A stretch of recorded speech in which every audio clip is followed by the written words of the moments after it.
No sound in Premiere Pro? You hit play. The video runs, but there's zero audio. Let's fix it in less than a minute. Here are 3 quick things to check. Step 1. Check audio hardware. Go to Edit, Preferences, Audio Hardware. Make sure the default output is set to your headphones or speakers. Hit OK and restart Premiere.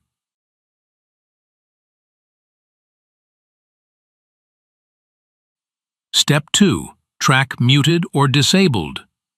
In your timeline, make sure the audio track isn't muted M or disabled S for solo on another track. Step 3. Re-import if needed.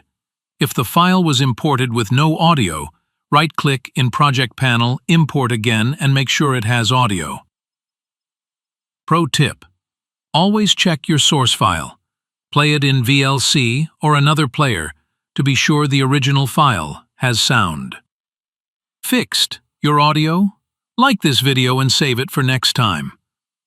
Drop your next Premiere Pro problem in the comments.